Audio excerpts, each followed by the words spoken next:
What is up, all you freaks out there? This is Ryan. How are you doing? So, how's it going? Good. How about you? I am good. Tell you what, man, I have so much energy right now, and I don't even know why. I'm drinking coffee. It's decaf coffee, so it's not gonna. I even got sugar-free creamer here because I don't know. Sometimes before I do a show, I just get not every time, but there are times when I'm just like, holy crap.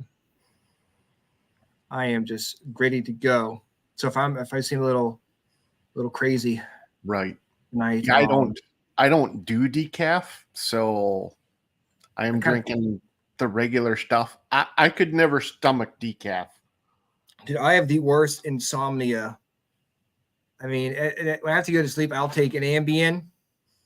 I'll take like 3 melatonin and like 2 muscle relaxers, just to calm my nerves enough to fall asleep. And especially the day on a show night, man, it is tough.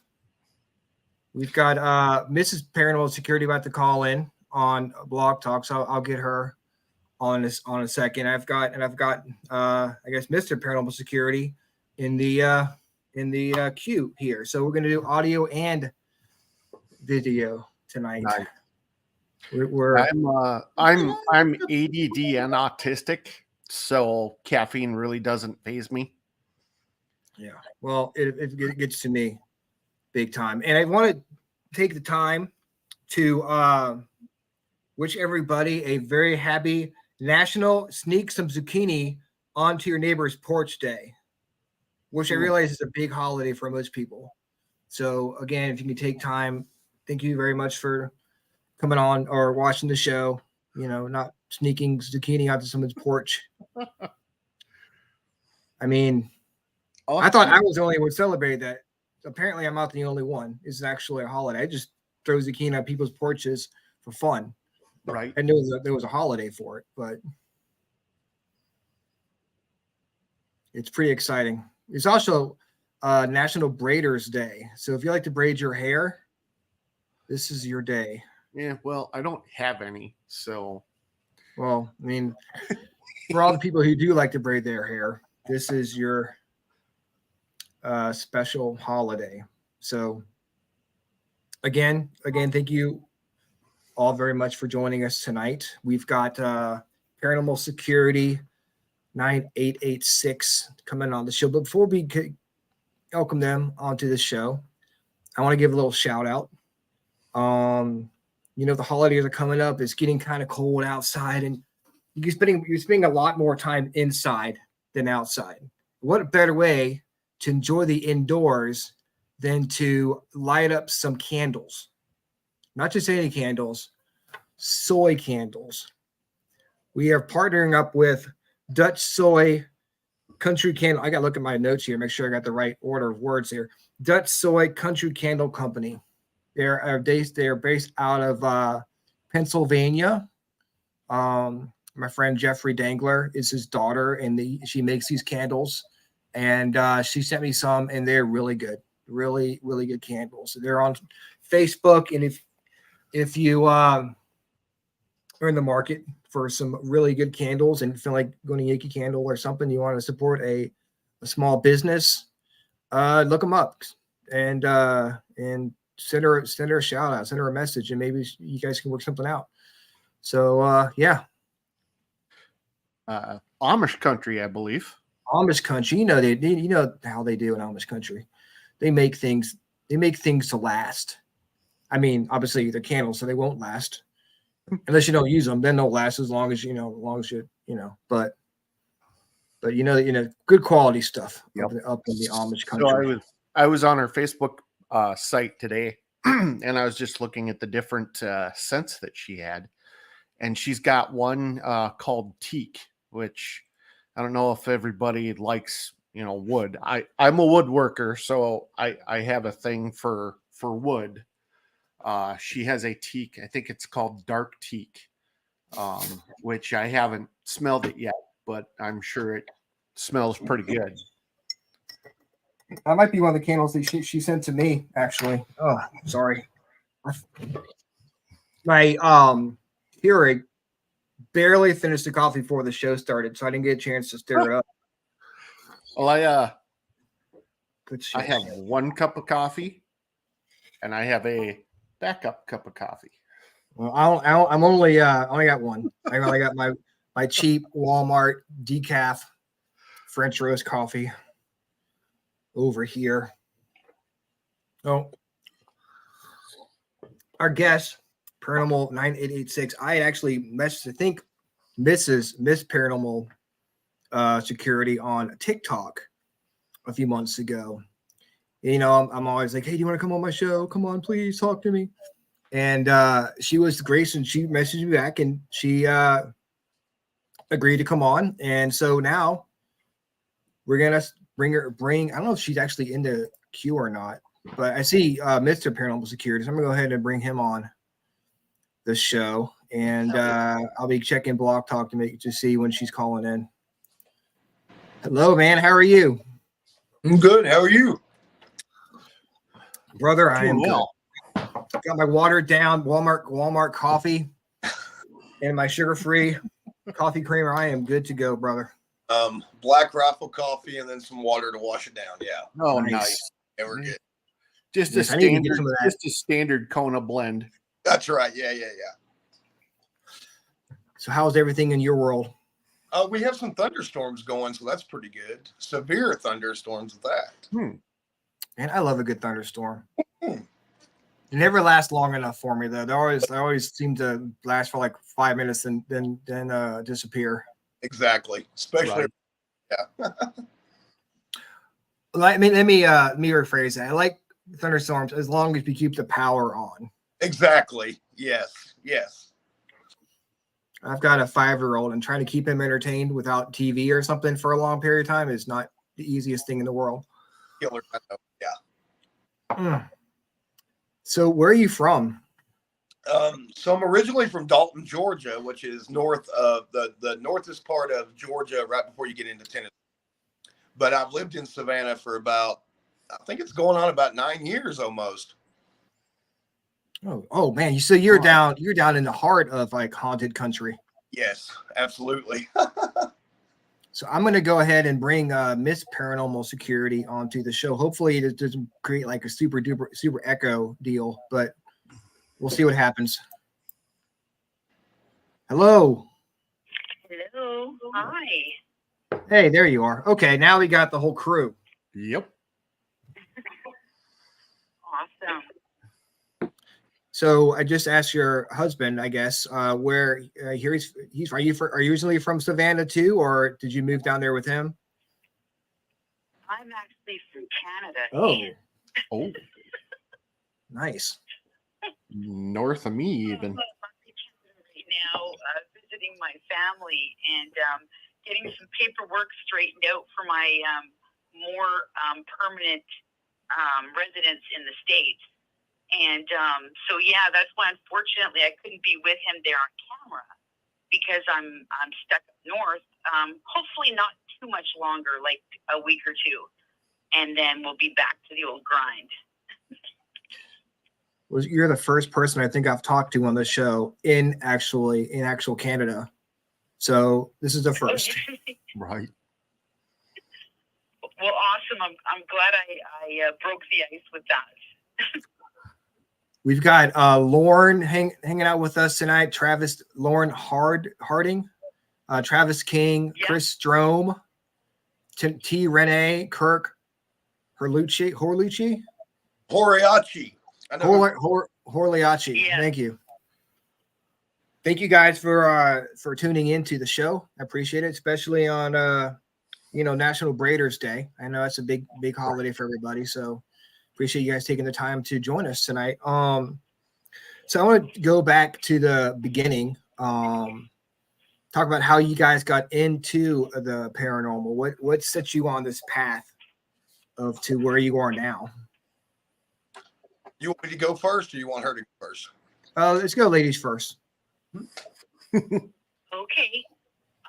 Well, my story is a little different with Josh's.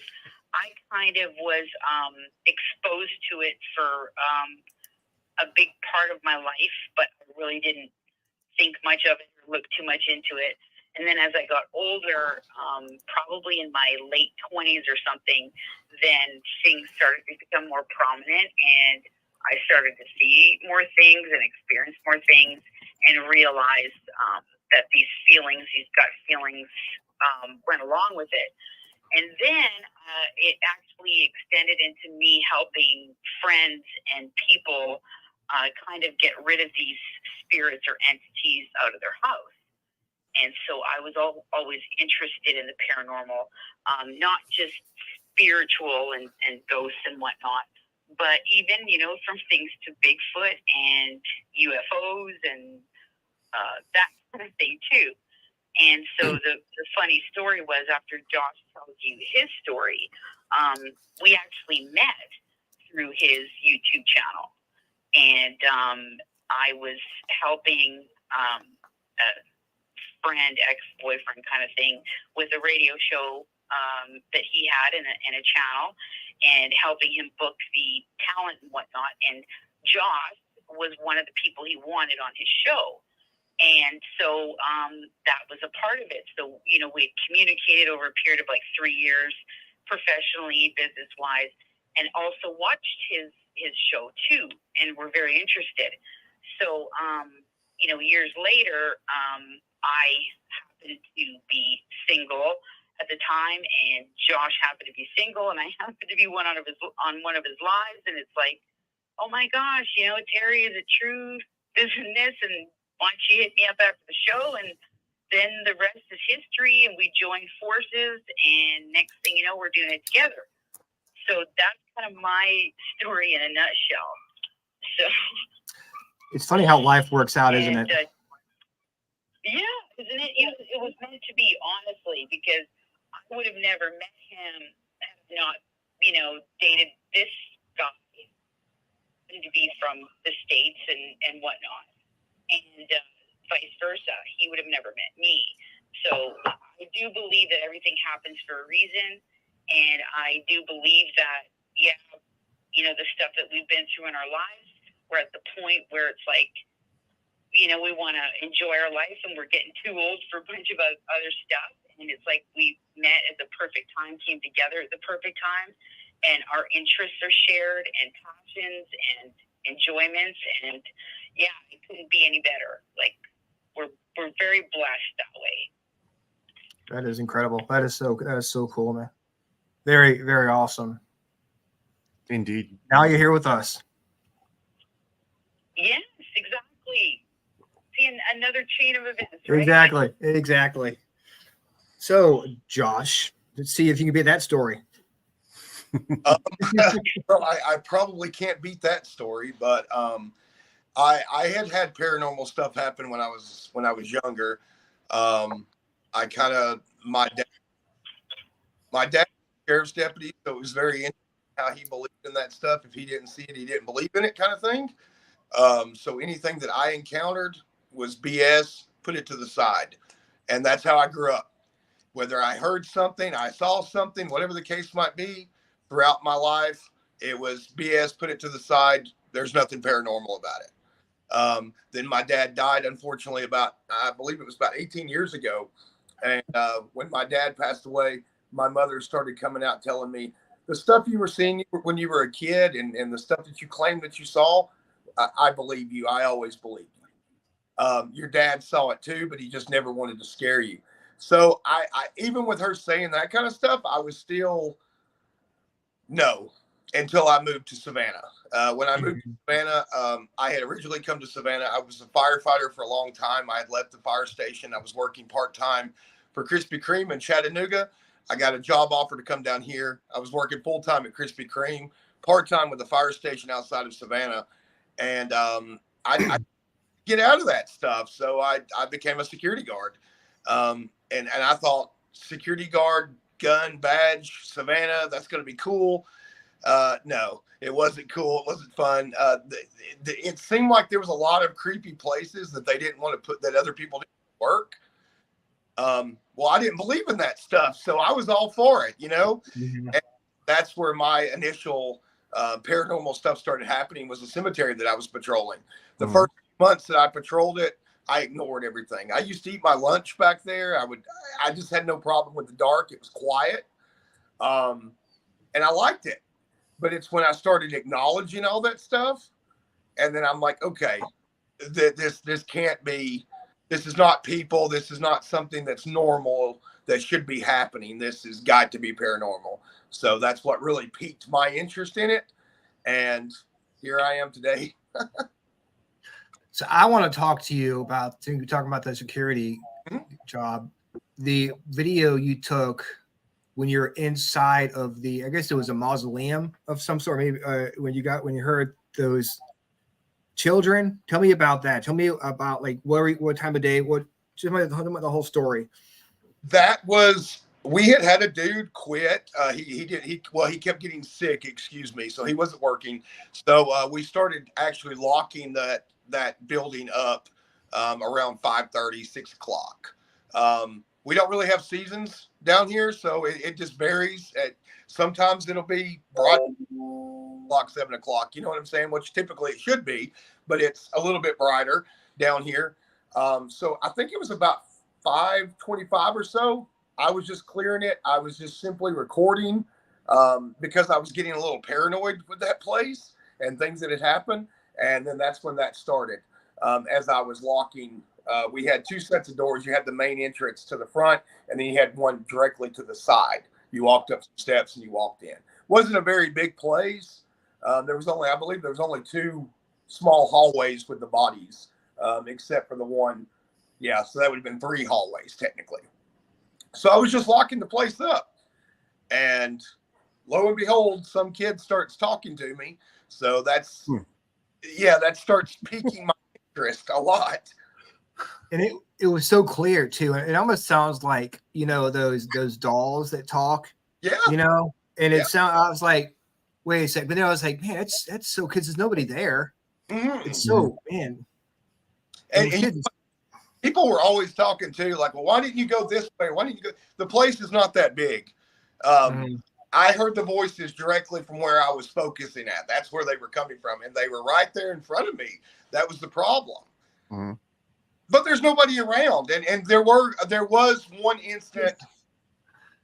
The kids are so calm and like, hello, can you help me? There's no urgency in their voices. Nope. And if they were lost, they'd be like, oh my God, can you help me, please? Look at my mom. It's like, hello, can you help me? It's like so nonchalant about it. Like they were having a conversation and nothing was wrong. There was a situation that did occur similar to that one time where I thought maybe a kid had gotten behind where the bodies were or something. And I actually did call the Savannah Police Department. And there was I believe there was 5 or 6 officers that came out there. 3 of those officers came back out white as a ghost. They had all got the same feeling. They had heard the same thing. But the funny thing with that was they would release me the body cam footage, but they muted out all of those parts. And, yeah, the video. That sucks. I went to the police station. I was begging the captain to give it to me. He said, well, I'm going to give it to you, but we're not going to affiliate this police department with paranormal. That's what he told me. So and I was like, in okay. Savannah, that whole town is affiliated with the paranormal. So it's kind of hard not to, just by the name of the badge. Exactly. Right. Exactly.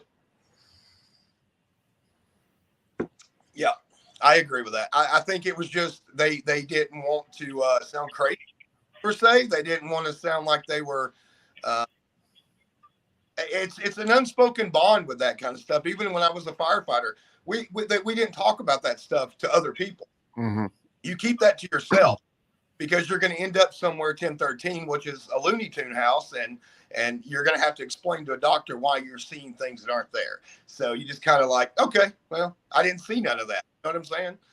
Yeah. Right.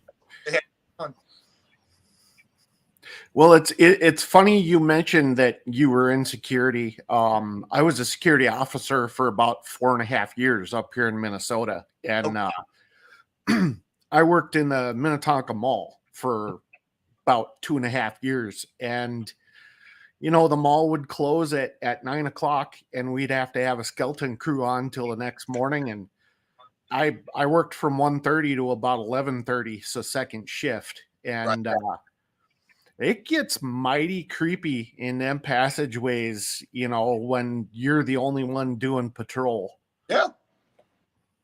I can agree with that 100%. It gets mighty creepy when you're walking through a cemetery too, and you're going around a corner too. So it's that same feeling, like something's behind me. I know it's behind me, Right. but I'm going to keep on pushing because I want to get the hell out of here. So, well, and I was an unarmed contractor too. The only thing we had was mace. Oh no, well, yep. Well, you know what was funny about people always telling me too? Well, you had a gun, you had a firearm, you had this, you had that. Well, what am I supposed to shoot? There's nothing there. Like there's absolutely nothing there. Like none of that crap had anything to die. There was nothing I could do. Yeah. Are you going to shoot a kid? Anyways, it was a kid that's hanging out. Yeah, exactly. I was like, that's unreal. People would even ask that question. Right. Imagine some security guard shoots a kid who was lost in the cemetery because he was scared. He would not looking for help. Yeah, no, exactly. I can see how that's real good. That would not go over well. So, Terry, what kind of paranormal activity have you had up in Canada before you came down to the States? Where are some of the cool places up there? Because I don't know anything about Canadian paranormal activity. Well, there's quite a bit depending on the area that you go to. The area that I live in, like I usually don't disclose my location because of where I live and what's surrounding me, and it's kind of a thing. But there's a lot of reserves, Aboriginal reserves, which with that is a lot of stuff you hear like about shapeshifters, and there's even stuff that has been seen and spoken about regarding dogman or werewolf, however you want to classify that as. I did see something like that, which I'm still not too keen on speaking about. Well, that's fine. And it was even in direct correlation with something that happened on a reserve, which there was even news articles regarding it. A couple of reserve women got killed, and it was kept hush-hush, but apparently she was attacked by an animal, and that was a lot of hidden stuff. But it was known, and it actually was in the newspaper regarding the death. So it, and then stuff that had happened in the area where I lived/grew up in also talked about some type of animal mutilating cows and cattle, and them not being able to explain what happened to them. From this Bigfoot thing and the vast amount of forest and trees and area that we have up here is so much more prominent than down in the States. And like I tell Josh all the time and other people, if you just take a look at it, the simple fact of the volume of mass, say land and water or land water, Canada versus the United States is pretty close on size. And people don't realize that. The difference is the United States has like 339 million people in that area, and we have 39 million in the whole country. So there's 300 million people less that live up here, so you could see how our land and everything is untouched compared to down there. And there's just so much other different things that happen here. And yeah, there's old places, old buildings that are haunted. Especially a lot of it you hear about up north in the northern territories and stuff like that. But it is all over. I don't necessarily know if it's quite as prominent, say, as down there, especially in the South Savannah area. But we also did have Aboriginal natives and stuff like that up here. So I know there's a big correlation with a lot of different things, and seeing with the spiritual side of it, ghosts and energies and whatnot. I have seen and experienced a lot of it, so there's no doubt it's all over. It's just the different types of encounters and experiences. It's definitely interesting. Yeah. And but that's one place I think that in the future, like when Josh comes up to Canada and we spend some time up here, we're thinking of doing the part-time thing in the States and maybe part-time up here.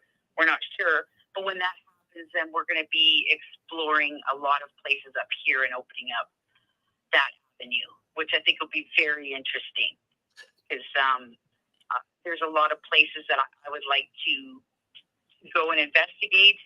And honestly, I haven't done an actual investigation with a camera documenting it up here yet. I've only dealt with it, like I mentioned before, helping friends and even family get rid of these spirits in the house from knocking stuff over and stuff like that. And yeah, it helped. And so that's kind of where with the channel and everything that we want to not only show people that it does exist, what's out there, but it's more than meets the eye. You know what I mean? It's not just a general thing. And a lot of it is demonic. A lot of people really do not know how to get rid of something properly. I have seen so many shows and so many people saying that their place is haunted. They don't know what to do. And some people were telling them to put an egg on the floor and light a candle and light some sage and say these few words. And if you crack open the egg and the egg is black, then you know that it's evil and all this kind of stuff. And I'm watching these shows and I'm thinking, oh my gosh, no. Like, you're kidding me. We're bringing the Ouija boards in and doing seances. And it's like wrong information and causing them to open more doors and be tormented even more. So, when what we're kind of looking at doing as it progresses is showing, how, and I'm going to use our opinion, but I also know it works. I'll be honest with you. And we believe in Jesus Christ. We're Christians, and we're not ashamed of that. And we don't push it on anybody, but that is, that's how you handle it. And, like it says in the Bible, Jesus Christ's name alone will drive out demons. And that is the truth. And that's what people miss. But hopefully it could be a learning thing, and hopefully it'll show people what really exists, what's out there. This is not a joke. And evil does exist in all shapes and forms. And so it's very interesting. It's always a learning experience. We're never going to have all the answers. I don't think anybody will. And when we do live investigations, people are experiencing stuff for the first time with us.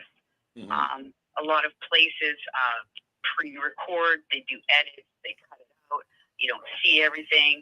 Half the time, we don't even see half the stuff after an investigation. People are the ones that are telling us, oh my gosh, did you guys see this? Or did you hear those voices? Or did you see that shadow there? And we're like, no. And so then they'll give timestamps, and it's like, oh my gosh, how could we miss that? But when you're there, it's also funny how things show up on the camera that you can't see with the naked eye. And it's interesting. It's a lot of fun. It's we're passionate about it, but at the same time, we want to be able to help people. Is going to be our end goal. So yeah, and another ranting on. Sorry. It's all good. I mean, I'm glad you let us know what you guys do and everything. And a lot of times, we'll go on investigations around here and we won't get anything, and then we'll get home and there will be a bunch of stuff that we missed or didn't miss, we just didn't hear because it's on the recorder. Right. Yeah.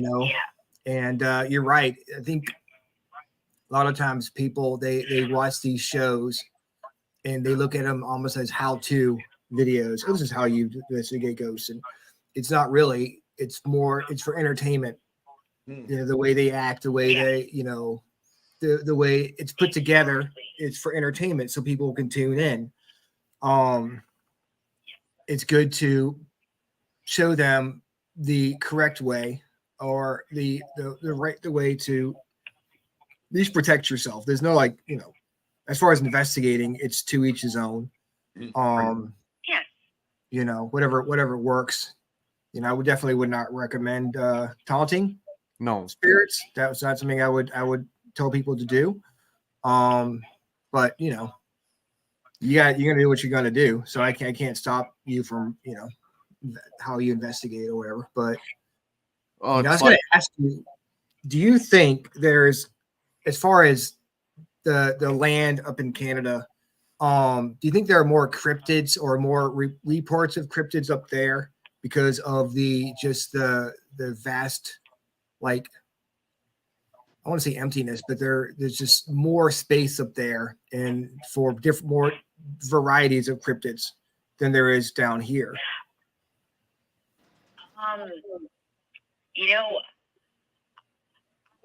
Honestly cannot say for sure because I haven't done a lot of how would you put it, research or looking into the cryptids, say, in the United States. I've heard a lot of people tell stories about that. However, because of what we talked about, the vast amount of forest and areas that are untouched, and the Aboriginal, native land, and that being brushed into everything, and the amount of reservations spread across the country, I think there is a lot to be investigated and looked into up here that I can't see why it wouldn't be more prominent because of that alone. Because that it kind of does go hand in hand, even if you take a look at Bigfoot, well, that's kind of generally where they tend to hang out, is in wooded areas and untouched areas. And then same thing when you're talking about dogman / werewolf. I've heard a lot of stories in the States, but you can't hide it as well. And they tend to want to go where they're hidden or unfound or that kind of thing. So I know there's a lot, and there are so many stories up here, and there's so many things that people will not talk about, or if they do, it'll only be to certain people. And that, I have so many stories that people have told me, shared with me, that they haven't necessarily shared with anybody else because of fear of what, say, a lot of people with regarding the reserves might say, or putting something wrong out there, or on the other hand, not wanting people to know. It's in that case, it's knowing the right people, also having relationships with them and trusting them, and them being able to trust you to share that kind of stuff. But there's even a lady in Canada that, so I think it's Cryptids Canada or something like that, and people will write stories into her. A lot of the times they're anonymous, or they won't reveal exactly where they're from, but they'll tell their stories exactly what happened. And it's very interesting, and there's not a shortage of stories, let me tell you, regarding that. And that's one thing I would rather not come across or go out looking for, is the cryptid aspect, because it's just the stories alone that I have heard is just it's very evil, and I think it's beyond, say, what a lot of, say, spirits can do, because this is more physical. You don't even know the shape shift aspect from, say, shifting to a human into an animal or whatnot, and dealing with a physical entity rather than spiritual. And it's that's a kind of a part that I'm not never really delved too far into. but who knows? But I did see something. I did see I guess it's called Dogman / werewolf. To this day, I don't believe it. And it was a friend, and she's seen the exact same thing. I didn't ask her what she's like. I mean, I seen it. And I thought, oh, I'm just seeing stuff, and kind of looked at my side mirror as I passed it, and I'm like, okay, I did not just see this. And I turned to my friend. I was like, did you just see something? And then she looked at me, and she's like, oh my God, did you just see that? And I said, please tell me what you seen. And it was this big, like 8.5 foot tall black thing that was hunched over. You could even see its black fur on the back, like all over its body. But as I was passing with a truck, you could see it shining in the headlights. And then I'm thinking, oh my God, if I look in the side mirror and this thing's gonna look at me, it's like I just know it had red glowing eyes. This is how messed up this is. And I'm looking in my side mirror, and I'm like, no way. And yeah, she said to the T exactly what I've seen with my own eyes. And I'm like, what in the heck is this? Like, this can't be happening. And then, so I went home and, told my brother, whatever. So we actually ended up loading up with some hunting gear, you know what I'm saying? Yeah. Grabbed a couple rifles, shotguns, whatever else, and went back there. And as we're going back, it's dark, it's pitch black, and all of a sudden, this black thing is in the middle of the highway, and my brother's now driving. He swerves out of the way and swerves back, and it was like a bull, like a black bull in the road, a quarter of the size of what this thing was. And he's like, what the S is that thing? And then as we turn around to go to pass it, the thing just like shifts and freaking runs off into the ditch and to the field. And we're just sitting there like, what in the heck just happened? Now at least my brother witnessed it, and his girlfriend at the time, and me. And till this day, I barely talk about it. I barely share the story, and I still do not know what to think of this. But I do know what I've seen. I do know it was real, and I felt it because every hair, every fiber in me stood up on the back of my neck, and you could feel this thing literally from so far away. It's nothing like I've ever felt before. Because, when you encounter something evil or a demonic entity or something like that, and you could feel in your gut where it's like you want to puke almost so bad. And it was like that. The evil from this thing was beyond anything I have ever felt in my life. And honestly, I don't care if anybody thinks I'm crazy, says I'm crazy. I know what I've seen. My brother did, his girlfriend, and God is my witness, and that's all that matters. But I've seen that something, and yeah, it's thank God I've never seen it again. I don't care to. I'm wondering how.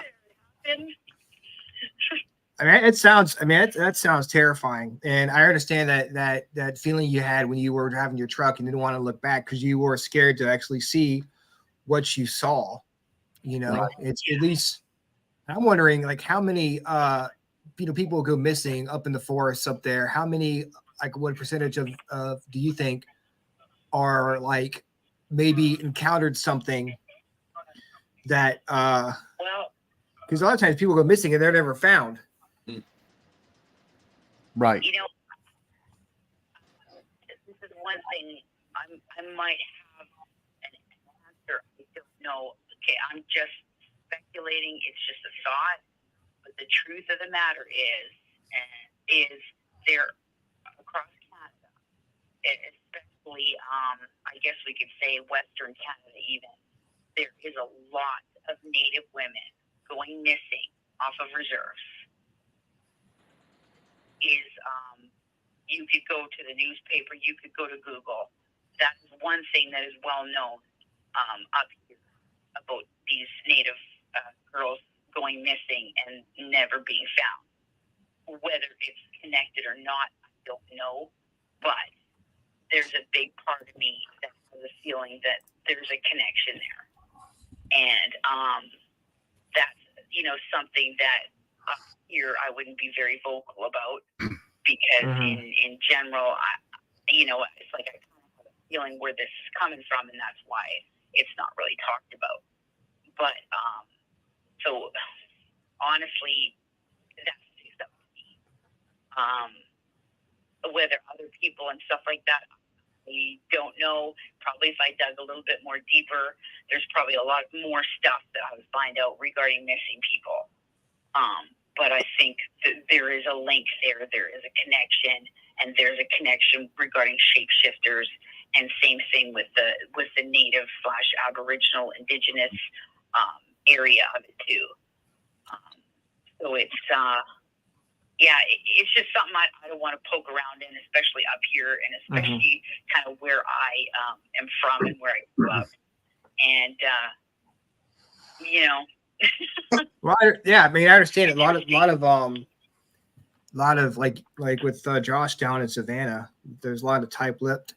It's not really what people want to talk about it, but there are people. It is becoming an easier subject to talk about in some places, and with the government like down here talking about UFOs and stuff like that, and people having more conversations about that. Maybe at some point they'll be able to open up more about these things. But we've got a lot of comments here, a lot of questions about some new experiences. Lauren Harding or Hardling, I can't. Yeah. So he said, ask him about the church and the cemetery. So I'm guessing you got a story about the church and the cemetery, Josh. The church and the cemetery? Yeah. He'd have to be more specific. Maybe Terry knows what Lauren's talking about. Talking about the mausoleum, the church at the mausoleum. Oh yeah, the mausoleum. Okay, yeah, okay, I know what he's talking about. So it wasn't really a church, but there was like I call it like a chapel-like thing where you would go, but they had bodies in there. There was one night that I was leaving. I had done a video really quickly. I heard like this banging noise. And then when the video uploaded, I saw what appeared to be a child to the right-hand side of me. Just this left part of him, of his leg, his arm. And I'm sitting there talking about it. And as I'm doing another video to say, hey, I just uploaded this video, the lights in the chapel, which I would call chapel, were going on and off. And that's when it went from this sweet little kid that earlier about him being very, kosher and nice and all this. This was straight up, there is no God here, get out. Wow. I was like, okay, goodbye. I got out. That's actually the night, I believe it was singing Ring Around the Rosie. Pocket full. That's creepy. And it almost followed me out to my car, and I was like, this is my day off. I shouldn't even be here. Like, I'm not doing this crap today. Like, it was straight up. Yeah. So, I don't need this shit. Yeah, I don't need that. I know. I didn't need it at all. So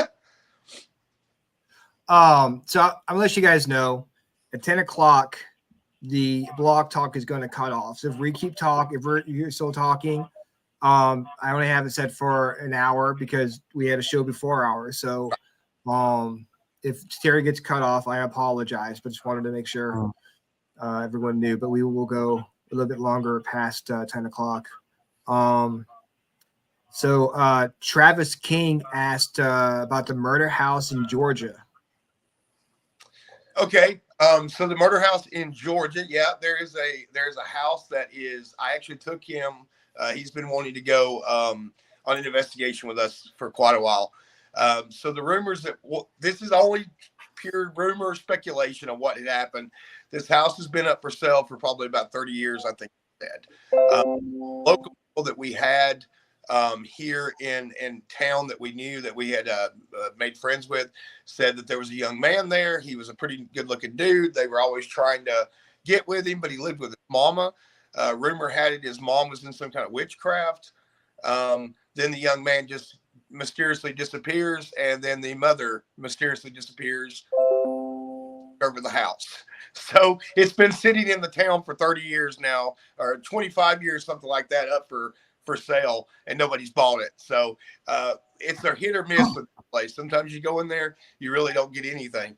And then me and Terry have gone in there, and we've gotten plenty of things. So yeah, it's a pretty interesting place. Mm-hmm. Sorry, not to interrupt or whatnot. I just wanted to add, when Josh was talking about the mausoleum and then that kid and whatnot talking, to be honest, like, I've watched a lot of Josh and his lives and then the mausoleum, and I've heard people say, well, why does he go around the corner? Why does he go here, right? So I had never been there before. And the same thing regarding, he does this investigation at Voodoo Woods, and there's all these chanting. So then after I'm down there, I'm with Josh and that, I'm like, okay, Josh, like, tell me the truth here. Like, there has been a kid there. You had to have been playing something with this chanting, because the chanting was so bloody loud. Like, yeah. I had never experienced anything like that. And I was like, just tell me the truth. And Josh was like, Terry, honest to God, like, all of this is real. This is true. And he says, and at the point he was scared. Let's face it. So now it's my turn to go to the mausoleum. I have no clue what this place really looks like. To go there and by myself. And the first step I take to go inside, a voice comes from inside the mausoleum, and it kind of went, whoa! My heart just started jumping, and I'm thinking, okay, number one, is there something in there that's loitering, or B, like there's a spirit? So I go in there, and there's actually only 3 little like hallways, and they're dead ends. It's actually very small, kind of small in there. Nobody was in there. Nobody went in and out the door. And so then I knew what I heard was a woman's voice, and it was whatever, a spirit, ghost, whatnot. And then remembering seeing that video he recorded and taking a look exactly where he went, it was impossible for this child to go anywhere. You can't even go behind the walls, because there's actually one of the things fell off, the nameplates where people's names are written, where they're buried in the wall. And do you remember we actually recorded that, Josh? Yeah. On one of the lives.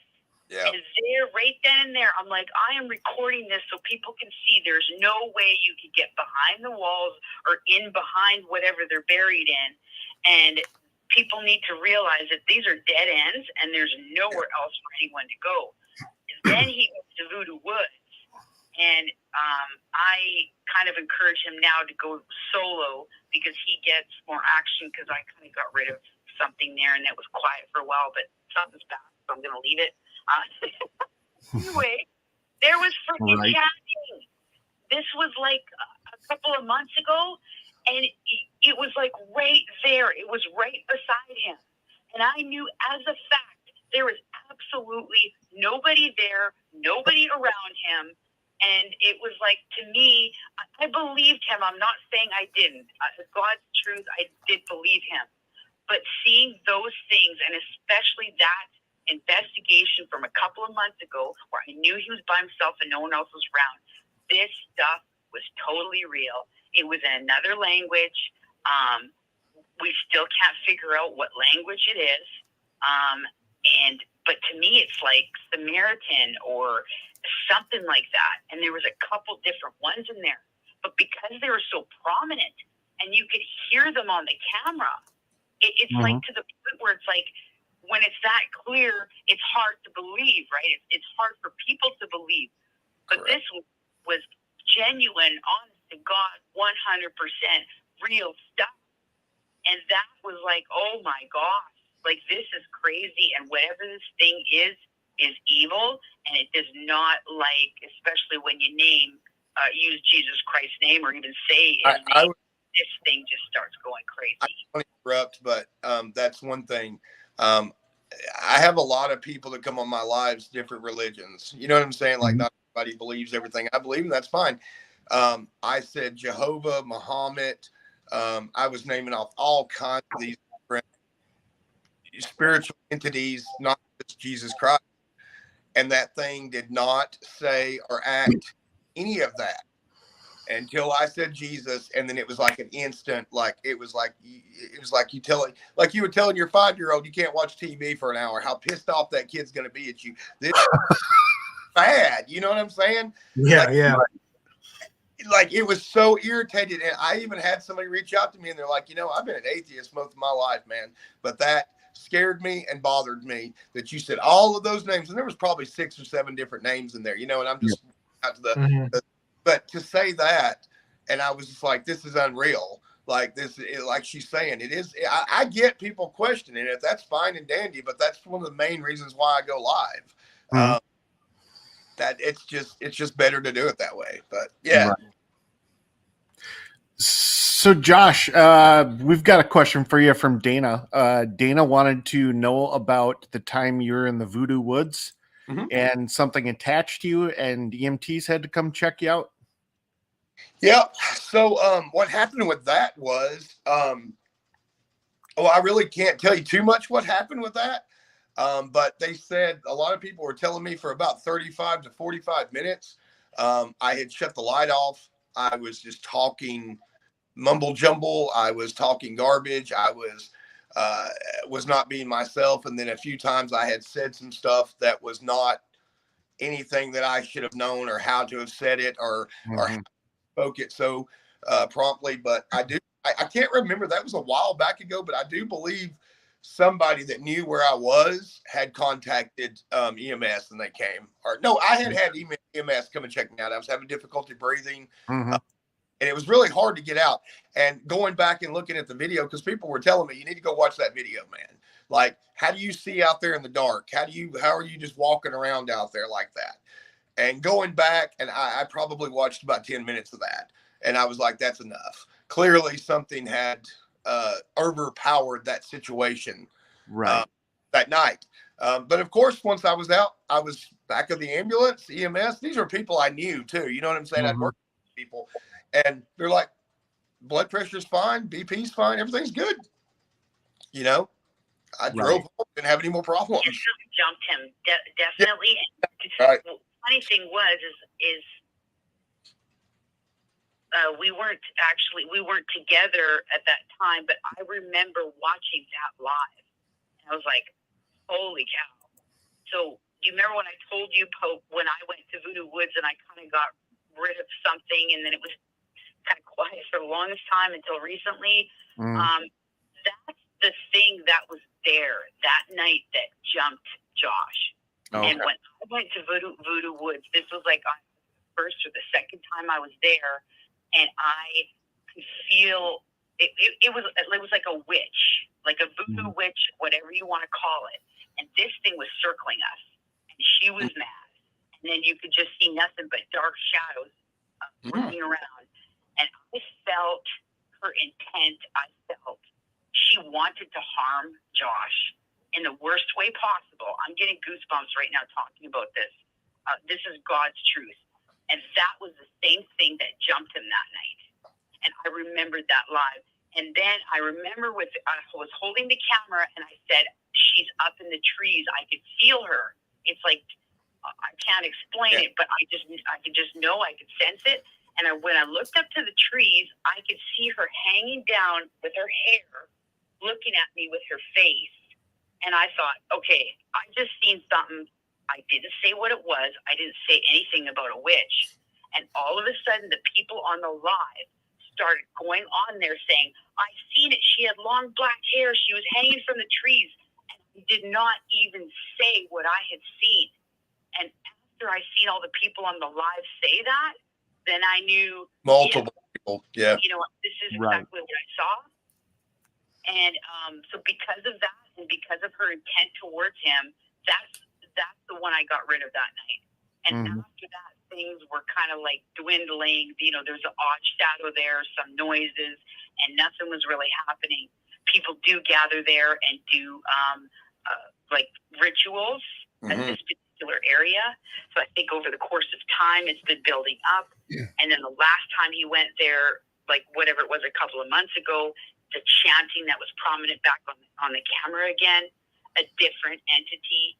But I believe it was regarding the rituals and the sacrifices that whoever are gathering in this area doing it, they brought something back, more than something, a couple of things back. So that place is now active again, and it's obvious.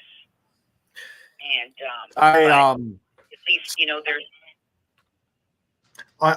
Sorry, go ahead. Before you guys go ahead, Blog Talk is about to cut off again at 10 o'clock. So sometimes let's stay on for a little bit after. So, but I want to thank you, Terry, for coming on the show and chatting with us tonight. And definitely would love to have you back on along with Josh. And I hope you have a safe trip back. Thank you for having us. From Canada back down here to the States. You bet. Yeah. So sorry, CR. Didn't mean to cut you off there. Yeah. So as I was saying, some of the viewers might know me. I have a podcast on this network every Friday. And about a month ago, my co-host and I had a chance to talk to Father Vincent Lampert, who is a renowned Catholic exorcist. And while we were talking to him, we were asking him, well, how do you know if there's a possession or an oppression or something is there? And he said, one of the main things that you don't have to say, okay, I don't think it is, I know it is. If you start talking in a language you don't know. And that I've never been around somebody who's done that, but my dad did that it was his roommate in college. They had watched The Exorcist that night, and Dad woke up in the middle of the night, and his roommate is sitting straight up in the bed, speaking languages that he didn't know. Right. And at that point, you know, it's like, just put on clothes and get out of the room. Yeah, I mean, yeah.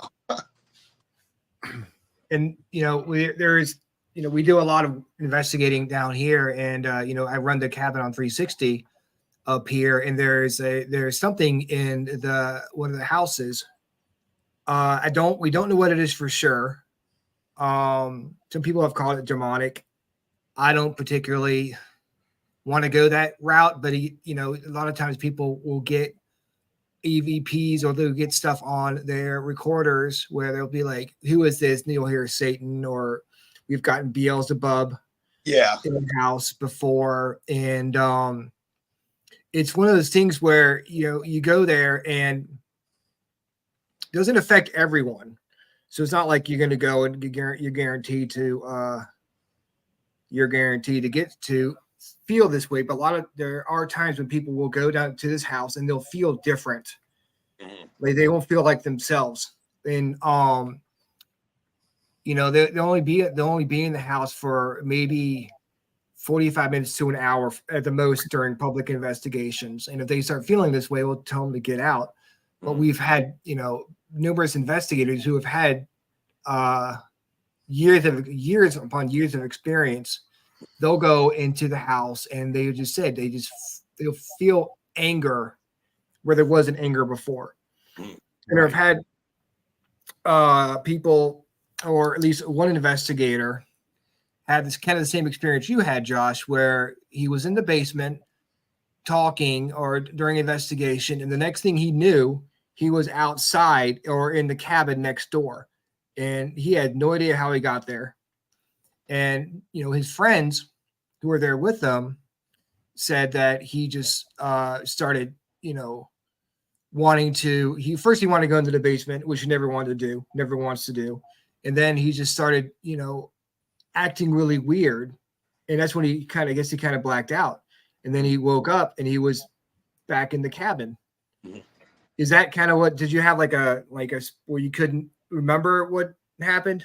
I didn't remember anything up for about the 30, 35 minute mark until I got in the outer part and was making my way back toward the road. And then I thought it's time to call EMS. I got to at least have myself checked out. Yeah. You know, but going back and watching it, like I had said, that was what spooked me. I couldn't watch any more of it. It's still up there. I'm not really sure where it's at, but it did. Just some of the stuff that I was saying. I was very proud to be a firefighter, and I was talking so down about firemen, and I was talking so down about every little thing, and I was saying things about myself that were just downing me. And I'm like, no, this is weird. Like this, I just don't remember it. That's the problem. Yeah. I wouldn't say that I don't feel like from what I saw, and I don't feel like I would have harmed myself, but I know for a fact that I could feel my blood pressure was up. I could feel the sweating. I could feel something was not good. And the choking, the coughing, the fume up and all that stuff. That's why I felt time to get emergency services out there to at least make sure I'm not having a heart attack or I didn't just lose my mind. But I didn't say anything to them about ghost or anything like that, of course. Just said, hey, investigation, and I got a little woozy feel. You know what I'm saying? You got yeah. That stuff. Yeah. They another story. We were at the cabin again, and my friend Dennis, we done an investigation in the Brick Rancher. It was New Year's Eve, and we'd gone back to the cabin, and we were all just partying. I had brought my computer. We were listening to music. My daughter had come with us, and this is before we knew about the entity in the house. We didn't know anything about it, and Dennis told me that he was leaning back against the wall, and he carries. And he just had this sudden urge to take his gun and shoot us all in the head. He was like, that's the exact words he said. Yep.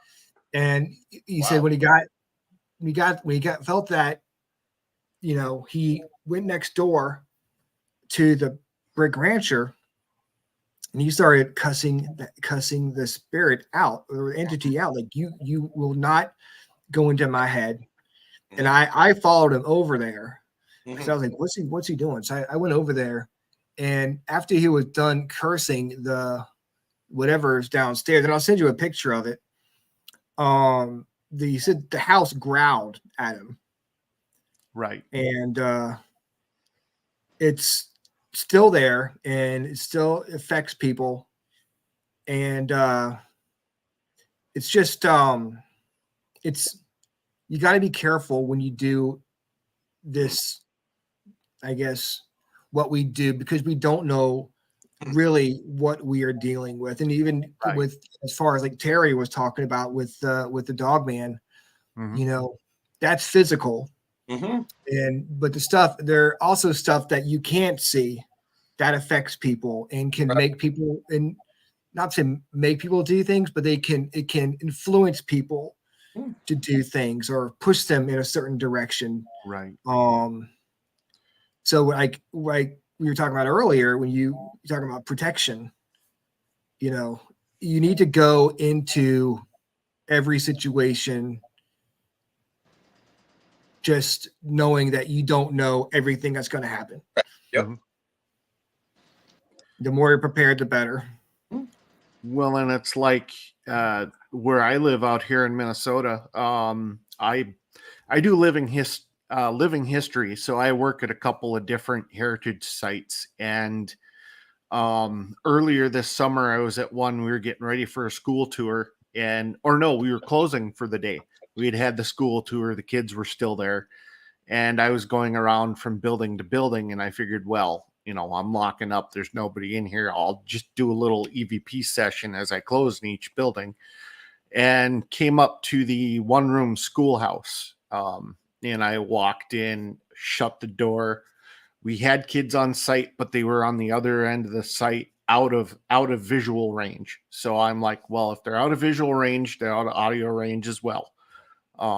So I brought my recorder up, and I was just talking nice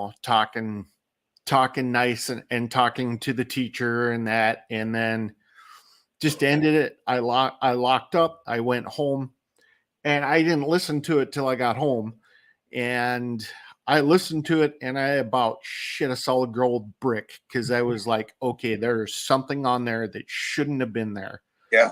And I immediately sent it to Ryan. I said, tell me what you hear. And he's like, I hear kids like they're right outside the door playing. And they were clear as day, like you were saying with the kid in the Voodoo Woods or in the mausoleum there. I could have sworn if I would have looked out the window, I would have seen a bunch of kids. Yeah. And that also leads to the fact to, I have to be careful at what I do. I mean, yeah, I'm not doing full blown investigations, Right. but I'm going into places like the other place I volunteer is the Jackson Street Roundhouse in St. Paul. And that's the old Great Northern Railroad maintenance facility. And it's been known that we have a couple of apparitions there. And I just don't want to poke around because it's just me. I'm unprotected. And you never know. I really don't want to bring anything home if I can, help it. So, but I have the discernment of spirits, so I can go into a place and tell if it's an okay vibe or if there's something weird there. And I haven't felt anything bad. So I got you. But, I mean, it's just one of those things where we never know what's going to happen. I mean, you can have your personal protection kit on you. Like I've got holy water. I've got a rosary from the Vatican. You could have that on you and you could still come home with something. Yes, you can. So Yeah. It's not 100% guaranteed. It's just, kind of like wearing a paranormal condom. It doesn't work every time. So it's good to have it. Holy shit, where do you get those? I want one. And also, of course, there's the protection. You got the protection bubble. Right. Yep. Saying your prayers, and then use your stones if you have them. If that's something you use and stuff like that. But I could talk for another hour about this. But my son has got an earache, and he just had surgery last week, and he had his tonsils removed. Oh, God. So he is dealing with some pain, and right. My wife is going back to work tomorrow. So as much as I'd love to stay up all night talking to you guys about ghosts and stuff, I'm gonna have to get off here and simmer down a bit, because remember, my energy is still way up here. I got to go down to here. So I definitely want to have you guys back on, because there's a ton of stuff I did not get to tonight, and I think we could do a couple more shows. Yes, we with could. you guys. And I have a feeling we just scratched the surface. Yeah, definitely. For sure. But I want to give you a chance, Josh, to talk about what you guys have going on. You talk about your show, your channel, and really pimp yourself out a little bit. Yes, sir. Oh, you want me to do it right? Yeah. You talk about yeah. I'm sitting in a whole nother world. I was like, okay, we'll do that later. And I'm just so yeah, I mean, pretty much it's just we just document it. That's what I do. I just go into it with a clear mind. Terry 100% gets into it a lot more spiritual. I'm a Christian too, don't get me wrong, but she looks at it from one side of it, and I look into it like it's really just investigation. That's really what it is. My primarily thing is, like, I used to get out there and I would cuss it and I would yell and I would do that Zach crap that you were talking about earlier. And I realized that was a very bad mistake to make. So I try to occasionally I will do that if I'm getting irritated. Like, let's say I've been out somewhere for an hour and I'm getting eaten up by bugs. Yeah, I want to cuss a little bit and stir it up a little bit. But yeah, my primarily thing is I love to do it live because I want people to see it. And I think that's really cool. And that's something you don't really see very often, where people are doing these. They do them on TikTok all day long, but everybody wants to be this big ghost hunter TV show. I'm not. I use basic flashlights, basic equipment, and a cell phone. And that has very well for the that's what I use. Yeah, exactly. I can't afford all the expensive stuff. That's what I got. I told Terry the other day, I was like, if I had $1 million in the bank, I am not going out here to waste all my money on this production stuff. And even our nighttime cameras, these are basically the body cameras that we had when I was a security guard or security officer. And these things work great. And they're $100 on Amazon. And they have the night vision. They have all that stuff on it. So if I want to leave something somewhere and go off and see what happens, that little booger right there is great for it. You got those, all those flashy equipment. That's great for, public investigations. Yes. Getting say here, something tangible, like here, this is going off. This lets you know that there's something around. Right. And it's not so monotonous where we're people sitting around the dark, listening to recordings that they may or may not get. Right. Well, it's like all I have is like a $35 handheld camera with a rotating screen and like a $25 IR light. That's all you need. Yeah. Yeah. I'm all for the people that want to go and be high production and all that stuff. And very fastly, I will tell you something you were talking about that we were talking about earlier is I have been on some shows. I was on Ghost Adventures. I don't ask how that worked out or how it happened, but it was right before COVID happened. And I will tell you, they record that stuff for almost a week. And then they pop it all into 1 hour, and everybody thinks that all that crap happened in that 1 hour. They were not in there for hours. And not to get too deep into it, but there was they have a lot of police that are blocking the areas and all that stuff. And a policeman walks by the window, clearly sees, wearing his little hat. You see it's a policeman. But production wanted to make like, oh, no. Y'all make sure that was, you didn't know that was a policeman. That's where I draw back with that crap. If you see that was a human being, just admit it. People are going to have more respect for you than that.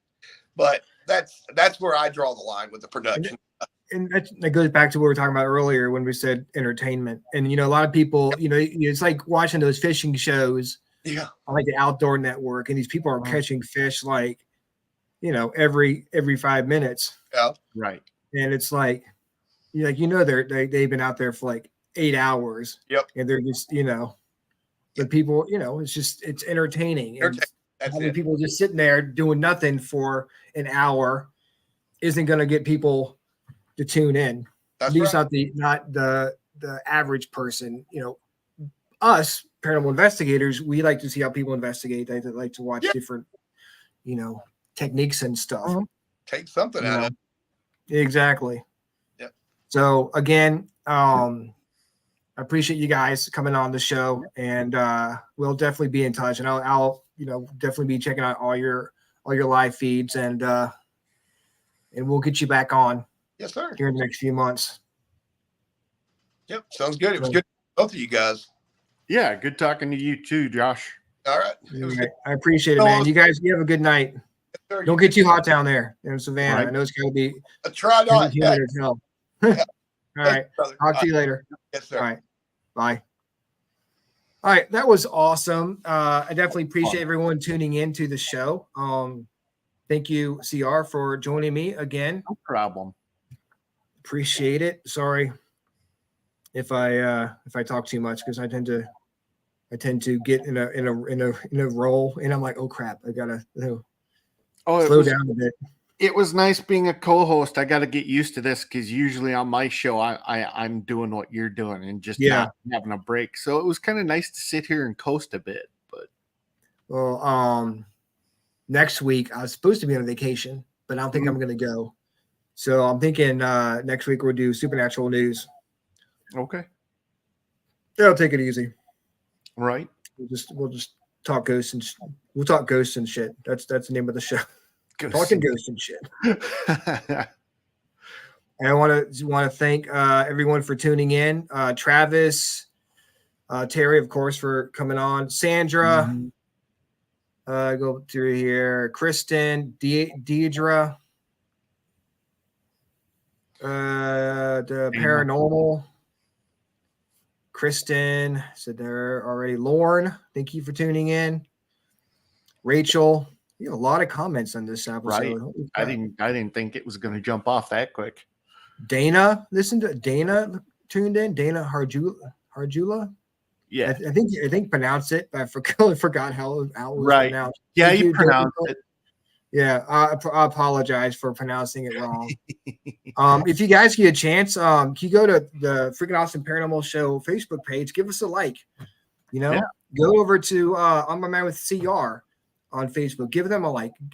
What's the name of the Shortwave Radio? Yeah, Shortwave Radio Network. Yeah, give them a like.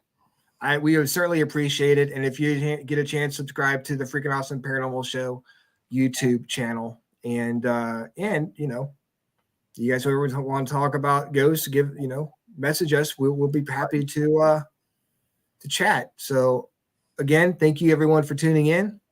We certainly appreciate it. And we'll be back here Tuesday night with some supernatural news. Same freaking awesome time. Same freaking awesome channel. Good night, guys. Have a good one.